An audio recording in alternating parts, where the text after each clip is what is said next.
Okay. Salamat sa Panginoon. Masarap ba yung message? Patuloy kong pinupuri ang Diyos. So maganda, sabi ng ating tagapanguna ay exhortation. So tayo ay ma-exhort. We are being called out by the word of the Lord. Upang sa ganun ay sabi nga yung ating buhay sa pamamagitan din ng salita ng Diyos na nagligtas sa atin ay siya rin magbigay sa atin ng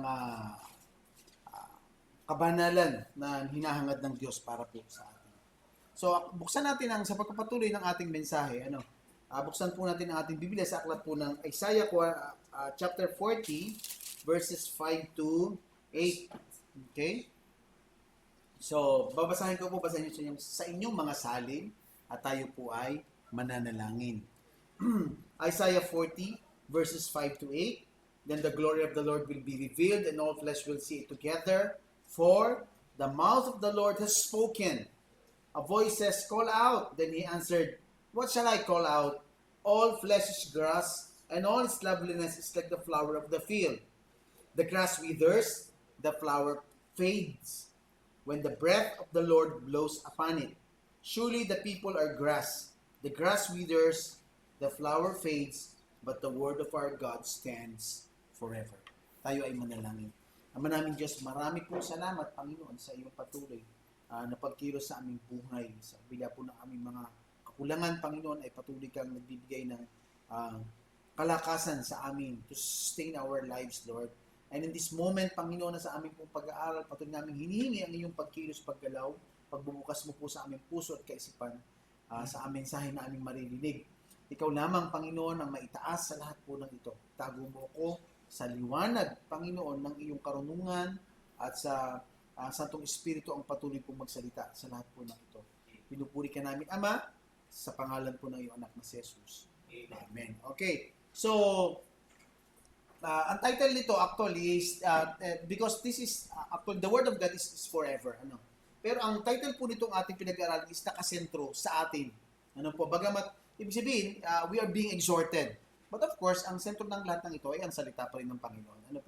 Ang ating lamang pong binibigyan ng diin sa bahaging ito ay ang kung gaano natin tinetreasure yung pong salita ng Diyos.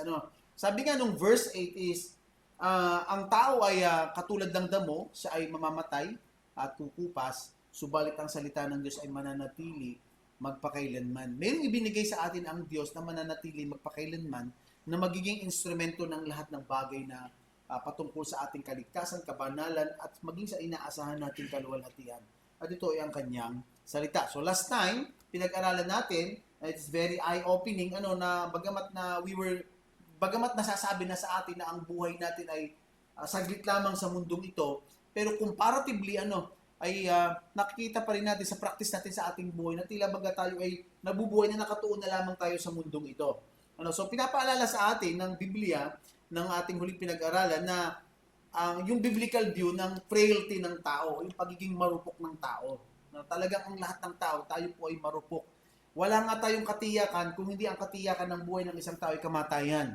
Ano man ang kanyang lakas, ano man ang kanyang meron siya, kayamanan o anumang bagay, sa kanyang pagsisikhay sa kanyang buhay, maaaring siya ay magtagumpay, pero ang kamatayan ay laging nakaabang sa kanya. So sa ating binasa dito sa verses 6 to 7, ay tinatanong, ano ang aking ihihiyaw? Sabi, humiyaw ka, magproklama ka. Sabi, ano ba ang aking ihihiyaw? So ito po ay yung mangyayari sa pag-share ng gospel. Actually, ito po ay pagtanaw sa pagdating ni John the Baptist sapagkat darating na ang Panginoong Jesucristo. Sabi, ano ang aking ihiyaw? Ihiyaw mo na ang lahat ng tao ay katulad lamang ng damo. Ang kanyang kagandahan ay katulad ng bulaklak na anumang saglit ay nalalanta. Yun po ang inihihiyaw sapagkat ang tao talagang, sabi nga, mahirap tanawin ang isang magandang bagay na hindi mo nakikita. Kaya mas prefer ng tao mabuhay sa lugar na kanyang nakikita at nararamdaman kahit siya'y nahihirapan. Totoo po yan, di ba? Kumbaga sa buhay natin is we are living as a citizen of heaven. We know that we are citizens of heaven, pero we are living here as a citizen of earth. Dito sa mundong ito, dito tayo nakatuon. So sabi nito, doon sa ating binasa na kung sinabing ang all flesh is grass, ibig sabihin nito is, ang buhay natin is very brief of fleeting. Wala tayong maaasahan sa kahit na anong tao sa ating buhay, at kaya in-exhort tayo na huwag tayong umasa sa ating buhay o umasa kahit sa mga taong ating inaasahan. Darating ang eleksyon, maraming nangangako ng kung ano-anong mga bagay, progreso, pag-asenso sa buhay, trabaho, lahat ng yan. Tandaan natin, sabi nga sa Psalm 146, huwag kang magtiwala sa tao sapagkat sa oras na sila'y mamatay, ang kanilang mga plano ay kasama nilang mapaparam o masisira. Okay? So pinapakita lamang nito na hindi ka pwedeng umasa sa sarili mo, hindi ka pwedeng umasa sa ibang tao. Okay? So ganun daw po yung buhay. Ikalawa, life is undependable o unreliable. Hindi mo ito maaasahan ang buhay natin dito sa mundo. Ano po? Tayo ay hininga lamang. Tayo ay hamog. Sa aklat ng Santiago, ikinumpara naman tayo sa isang hamog. Minsan ikinukumpara tayo sa isang usok. Nakita mo ngayon, mamaya ay wala na. So, napakahalagang paalala sa isang tao na ang isisigaw niya, bago niya buksan ang mabuting balita, ay kung gaano kaigsi at undependable ang buhay ng isang tao.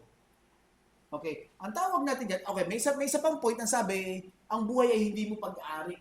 Merong lumikha nito at doon mo makikita ang purpose ng buhay. Now, ang tawag doon sa sinisigaw ni John is yung arousing the curiosity of the person, of the people.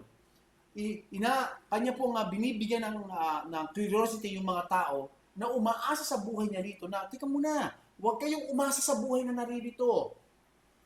Lahat ng inyong plano at ang mga taong inyong inaasahan, maging ang buhay ninyo'y walang inaasahang tunay na katibayan. Hindi ito matibay. Ito anumang oras ay mawawala. Kukunin sa inyo ng Panginoon. At ang sinisigaw niya ay, kaya niya ito sinisigaw dahil meron pa siyang mga paalala na aasahan ng isang tao upang nang sa ganon, yung kanyang impermanence, yung pagiging hindi niya permanente sa mundong ito, meron siyang asahan sa kanyang buhay na isang sandata o isang bagay na magbibigay sa kanya ng walang hanggan. Ano po? Kaya ang sabi niya dito, in verse 8, sabi niya, ang dahon ay natutuyo o ang damo, ang bulaklak ay kumukupas. Subalit, ito naman yung kabaliktaran ng buhay ng tao. Ang salita na buhat sa Diyos ay mananatili magpakailanman. Kasi yung pong salita dyan is a possession of God. Walang ibang salita na nagtataglay ng pagiging walang hanggan kung hindi ang salitang nagmumula sa Diyos.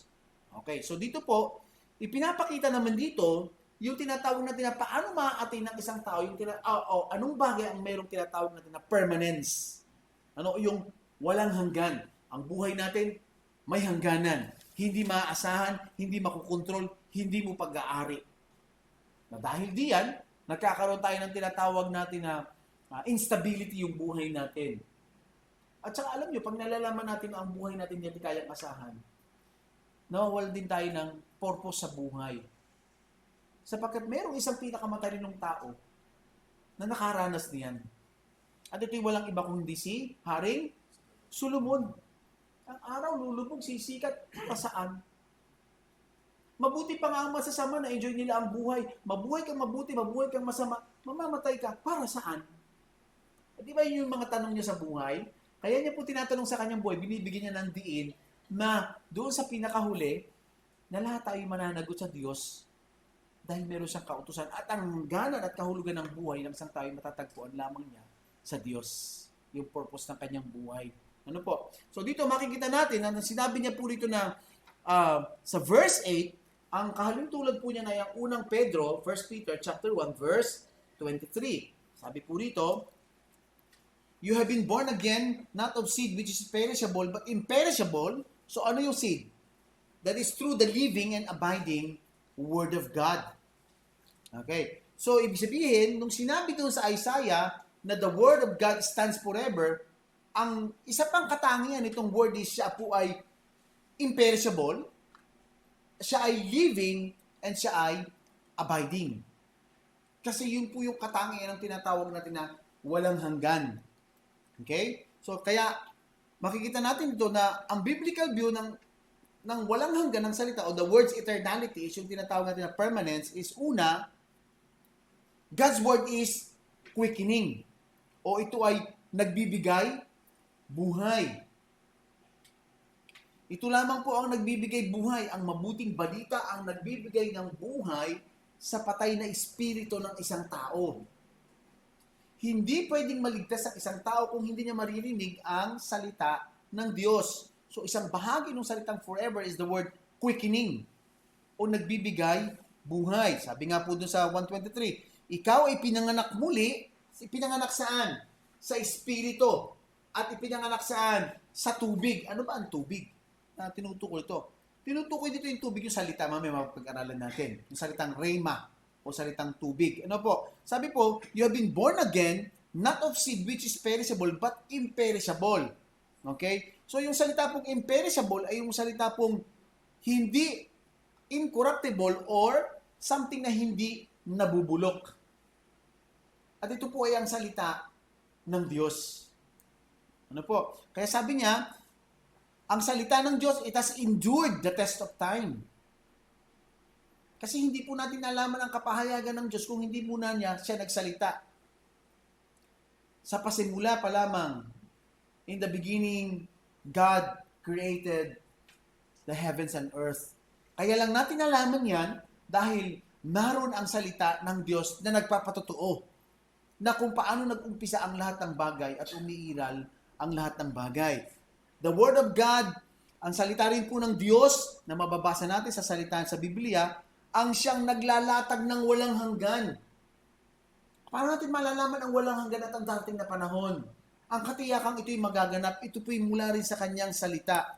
Ano po? Ito rin po ang paraan upang ma-restore ang isang tao. Ano nga ba ang tunay na kahulugan ng isang tao? Bakit ito nais iligtas ng Diyos? Yung tinatawag natin na fellowship again of men with God in heaven, in the new heaven and in the new earth. At matatagpuan natin yan mula pa Genesis hanggang pagdating ng panahon in the book of Revelation, nalilikhain ng Diyos ang bagong langit, bagong lupa, bagong Jerusalem, at naroon ang mga tao sa tinatawag nilang glorified state o glorified body.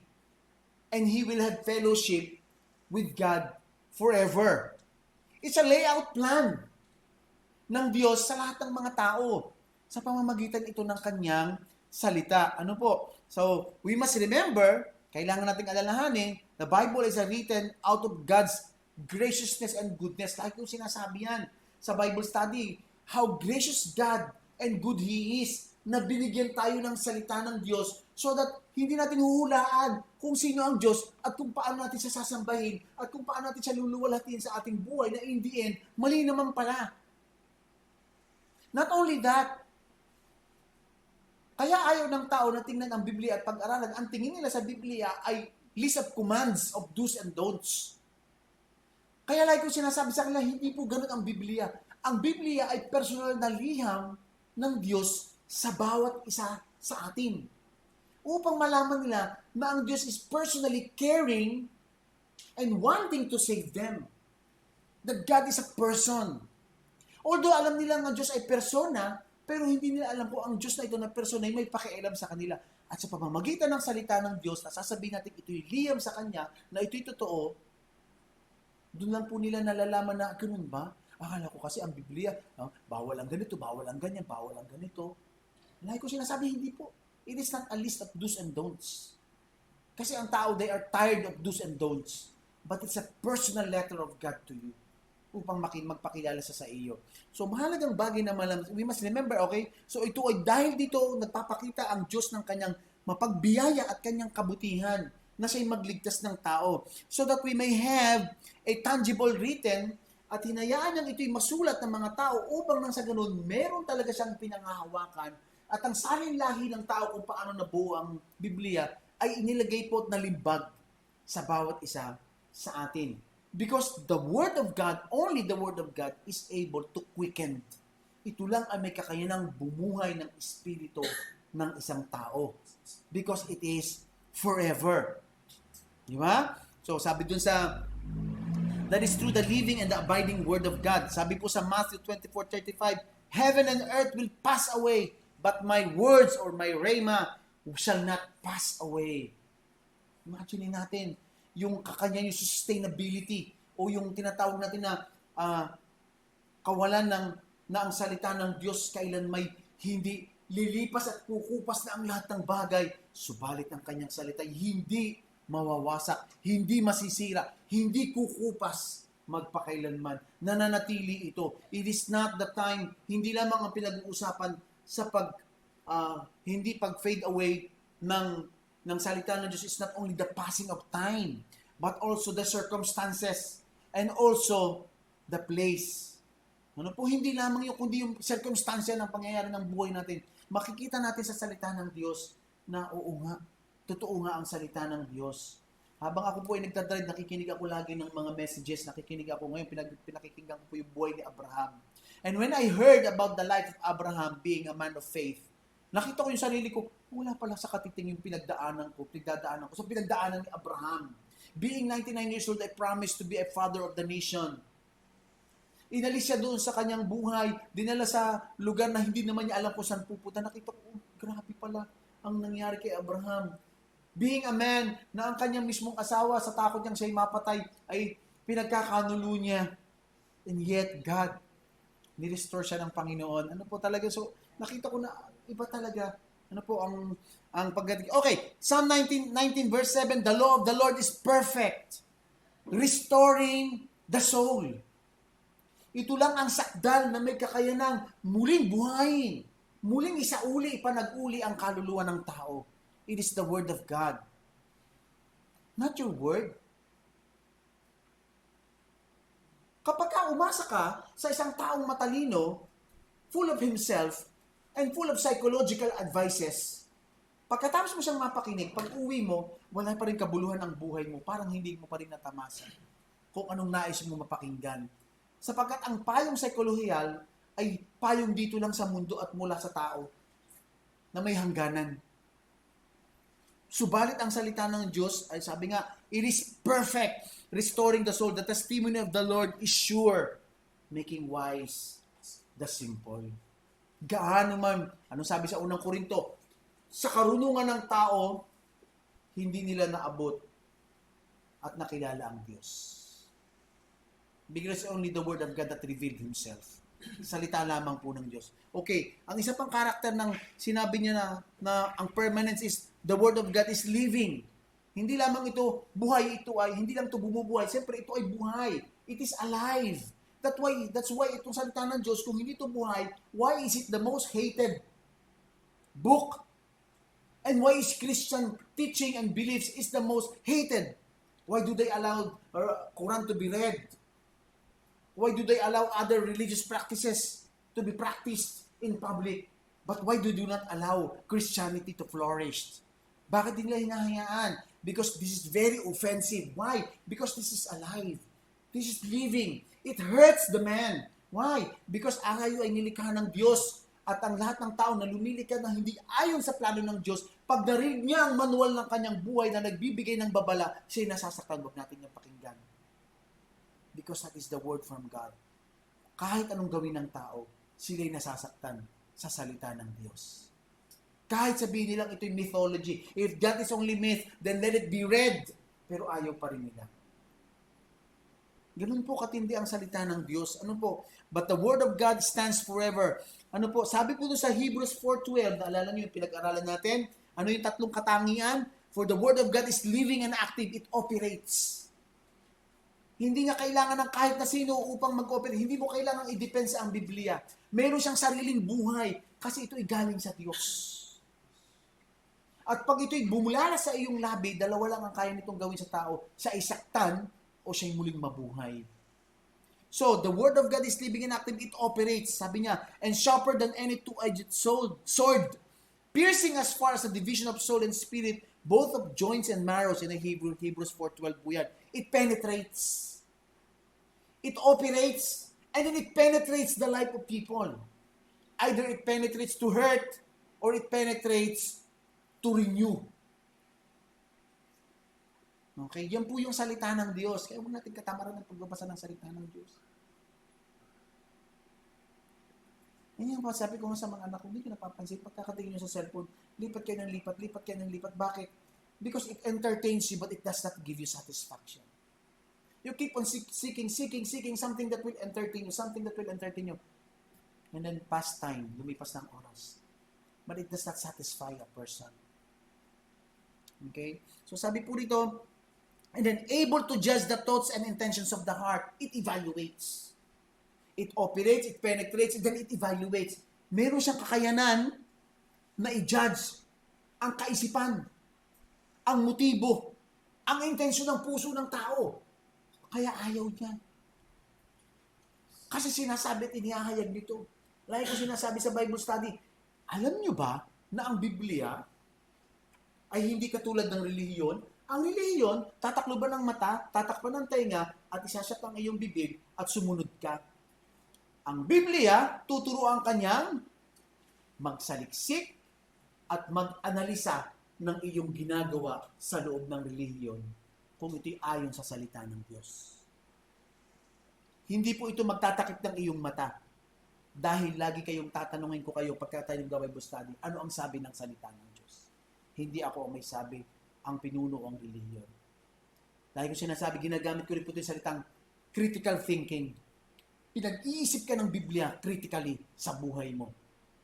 Kung tama mo na ikaw ay maniwala o hindi, ano ang dapat mong gawin. Ganun po ang salita po ng Diyos. Ano, sabi nga dito, and there is no creature hidden from His sight, but all things are open and laid bare at the eyes of Him whom we have to do. At ang lahat ay hayag sa Kanya. Sa salita po ng Diyos. Why? Because the Word of God is living. Next, doon po sa salitang forever, o doon sa salitang but the Word of God abides, is the word abiding. God's Word is abiding. Hindi lamang ito quickening, living, it is also abiding, or the other word is, the Word of God is enduring. Pag tinignan nyo, kasaysayan po ng Biblia, marami ng tao ang nagplano na ito'y wasakin, gupuin. Wala po nagtagumpay. Kasi sabi niya heaven and earth will fade, but my word will not pass away. Hindi ito mawawasak. Walang taong nilikha lamang ng isang dakilang manlilikha ang may kakayanang wasakin ang salita ng manlilikha. Wala pong tao na kahit na sino. So the Greek word enduring is the word abiding is meno. Yung ibig sabihin ay it remains or stay in a given place or state or relation. So ang estado ng salita ng Diyos ay nananatili ang kanyang estado magpakailanman. Quickening, living, abiding. Hindi po yan nagbabago. That's why it is forever. It conveys a sense of persistence and continuity.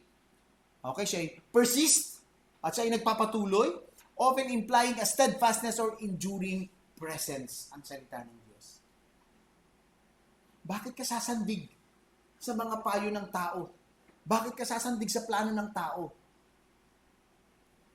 Hindi sila walang hanggan. Sabi ko nga, bakit ka maniniwala sa mga dasalan? Gaano man kakapal ang dasalang yan, hindi niyang kayang tapatan ng salita ng Diyos. Ano po? So, the fear of the Lord is clean, enduring forever. The judgment of the Lord are true. They are righteous altogether. Psalm 99. So, Isaiah 55:11. Ano po ang sabi dito? So shall my word be which goes forth from my mouth. It shall not return to me empty, without accomplishing what I desire, and without succeeding in the matter for which I sent it. Sa oras na ang Diyos ay nagsalita, ito'y siyang magaganap. Kaya alam natin na pag tayo nagsishare ng gospel, pag ang isang tao hindi na nampalataya, alam natin ang magaganap sa kanya. Binibigyan natin sila ng babala tungkol sa kaparusahang walang hanggan. Kasi ang salita ng Diyos, pag ito'y kanyang binitawan, hindi ito babalik sa kanya, na hindi ito nagaganap kung ano ang kanyang, kung ano ang dahilan kung bakit niya isinugo ang kanyang salita. Because it is enduring. Ganun po kahalaga ang salita ng Diyos. So makikita natin kung paano tinatanaw ng Biblia ang salita ng Diyos. Yung tinatawag natin the biblical view of the word's eternality o ang pagiging walang hanggan ng salita ng Diyos. Sa katunayan, dahil ito'y walang hanggan, umiiral noon pa man hanggang ngayon, meron itong kakayahan to quicken. It is alive. And it is enduring. Kaya, kung isinisigaw ito ngayon, ni John the Baptist, ang frailty ng tao, at isinisigaw din niya ang pagiging walang hanggan ng salita ng Diyos. So, ano naman ang biblical view ng availability ng salvation ng tao? It is very much available because the Word of God is always there. The gospel must be shared. Upang nang sa ganon, ang isang tao na may hangganan, matamasa niya ang walang hanggan. At ito sa pamamagitan ng salita ng Diyos. The proclamation, yung tinatawag po itong call out, is an act of proclamation, keruso. Nang ibig sabihin ay, ipahayag mo, isigaw mo. Kaya nga po pag binasa natin, ang proclamation is saan siya pupunta? Sa Mount Zion. Kasi siya ay magiging isang proclaimer. Ang ipoproclaim niya is the frailty of man and the eternality of the Word of God, for which in the equation is the salvation availability to everybody. Na ang kaligtasan sa bawat tao ay available. Ito po yung dahilan. Kasama po yun dito sa ating pinag-aaralan. Living worthy of the gospel. Because we are proclaimer of the gospel, of the Word of God. Upang may mga tao pong maligtas. Sabi po dito, in 1 Peter chapter 1 verse 23 to 24,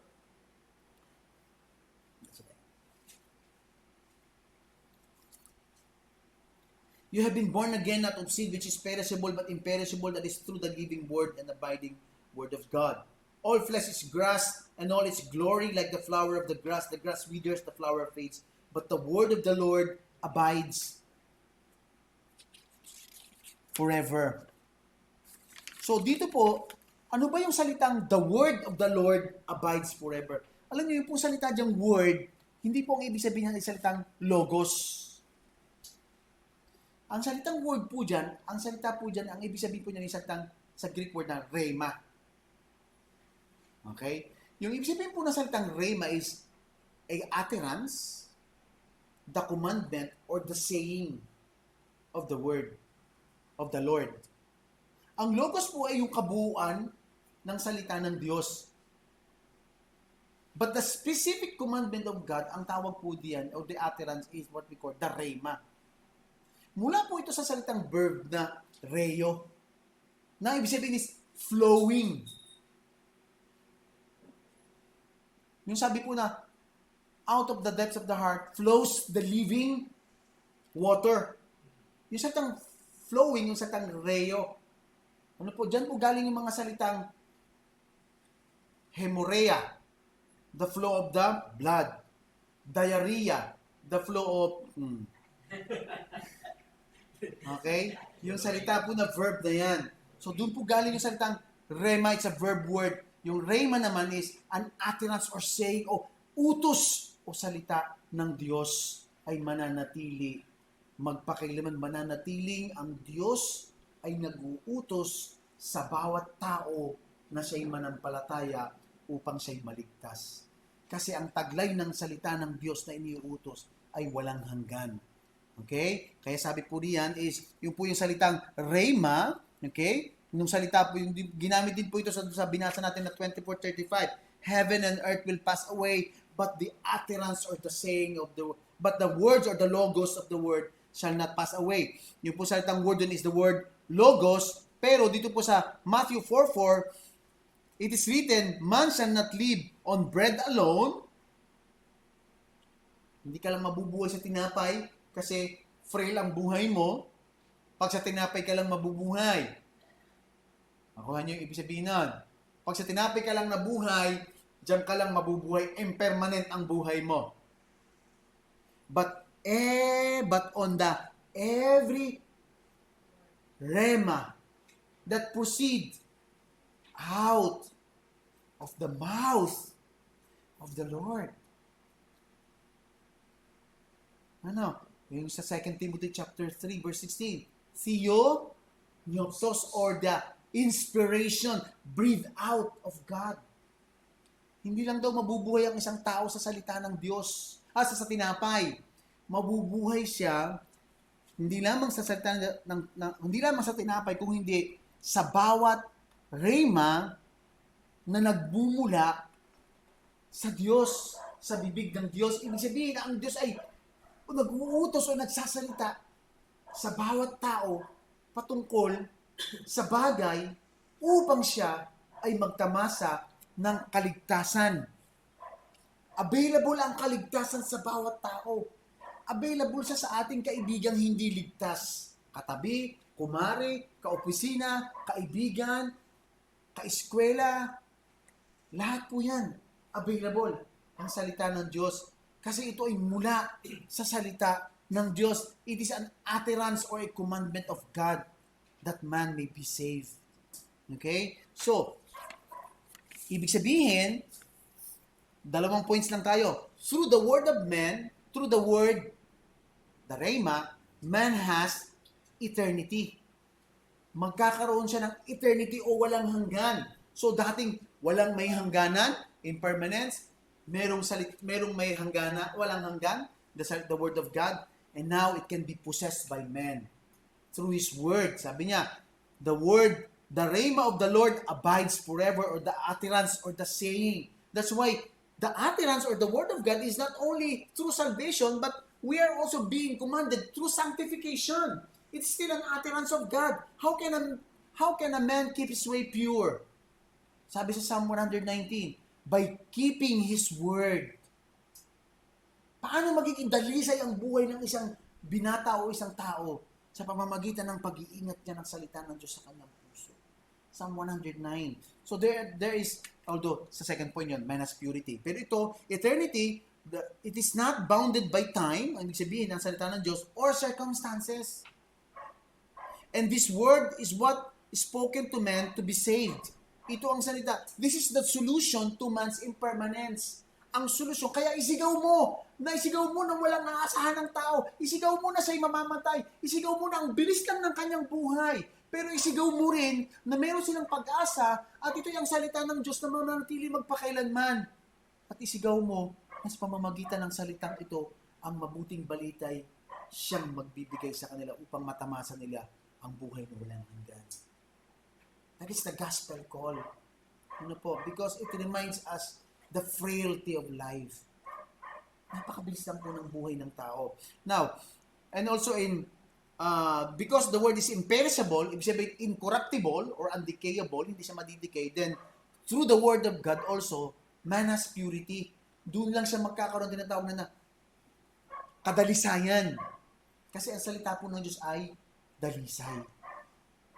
Diba? Ito lang ang naglilinis sa isang tao. Pag binasa niyo ang Psalm 100 o Psalm 19, mababasa natin doon na ang salita ng Diyos ay dalisay. Nakapagliligtas ng isang tao. Ang kautusan ng Diyos o the rhema, the commandments, the utterances of God. Kung atin po itong susundin. Kaya binibigyan tayo ng Panginoon ng pagkakataon. Sundin natin ang utos ng Diyos. Ano po? Okay, so sabi dito, the purity means imperishable. How can a young man keep his way pure? By keeping it according to thy word. With all my heart I have sought thee. Do not let me wander from thy commandments. Buong puso ko siyang hinanap. Buong puso ko siyang sinaliksik. Okay? And then, also in John 17:17, thy word is truth. Sanctify them by your word. In Psalm 12:6, the word of the Lord are pure words. A silver tried in a furnace on the earth, refined 7 times. Perfection. It is the only word that is perfect. Ang nakakatuwa po, ang isang salita ng Diyos, ang Biblia po, compared to all the library in the world that man has written, it is beyond compare. Kahit po memorize niyo ang Dewey Decimal Classification, 000001. Ano po, na-memorize po namin yan nung kami high school. Kung paano mo hahanapin ang book. Hindi, this is incomparable with the Word of God. Because it is only the Word of God that gives men eternity. Salita lamang po ng Diyos. In Ephesians 5:26, that He might sanctify her, having cleansed her by the washing of water with the Word. There is a solution sa ating frailty. Oo, mamaya mamamatay tayo. Oo, bukas. But there is the Word of God that stands forever. At dito po tayo ninanais ng Diyos na umasa sa Kanyang salita. Kaya sabi ko sa Bible study, narinig niyo na ba ang Diyos na magsalita? Hindi pa po, pastor, basahin niyo ang Biblia ng malakas. Maririnig niyo nagsasalita ang Diyos. Sapagkat ang binabasa ninyo ay salita ng Diyos. Kung wala po ang kaligtasan, kung wala po ang salita ng Diyos, imposible ang kaligtasan. Imagine niyo, we will be threading this life without knowing saan tayo pupunta, ano mangyayari sa atin, aanib ako din, baka naman ay totoo, ay di nila sa kabila, mas marami siguro may baka rin totoo. Sino ang Diyos? Ano ako sa Diyos? Ano ako sa Kanyang harapan? There are so many questions that need to be answered upang ang isang tao ay masatisfy. And it also, sinasabi rin po ng salita ng Diyos, the brevity of life, gaano kaigsi lang ang ating buhay. At ang tangi lamang na magbibigay ng significance sa ating maigsing buhay ay kung tatanggapin natin si Kristo. Sapagkat si Kristo po ang salita ng Diyos na kapahayagan, buong kapahayagan ng Diyos. Alalahan din natin mga kapatid, without the Bible, there is no self-revelation of God sa atin. Tapos na ang kasaysayan ng ating Panginoong Kristo. Paano natin nalaman kung walang nakasulat na Biblia? Paano natin makikilala ang Diyos? So, ganun po kahalaga. It is through the written word of God. From salvation, mula sa kaligtasan, to glorification, all is written therein. All God's instruction is revealed. Nakahayag din po dito, the revelation of God in His command. Not as a command religiously, but a letter of God's love to teach man to choose whom He wants to choose. Pero ang Diyos po'y laging nagmamahal, umiibig, at naghihintay. Sa pamamagitan po ng salita ng Diyos, nabigyan natin ng solusyon. Marupok ka, tandaan mo. Pero meron kang tibay sa salita ng Diyos. Tayo manalangin. Ama namin Diyos, marami pong salamat sa iyong salita.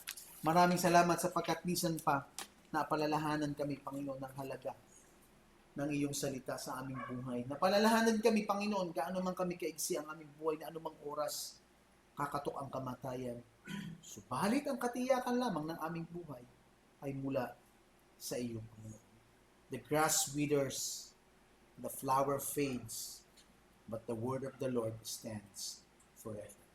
Pinupuri ka namin, Ama. Salamat po, Panginoon, sa pangalan po ng iyong anak na si Jesus. Amen.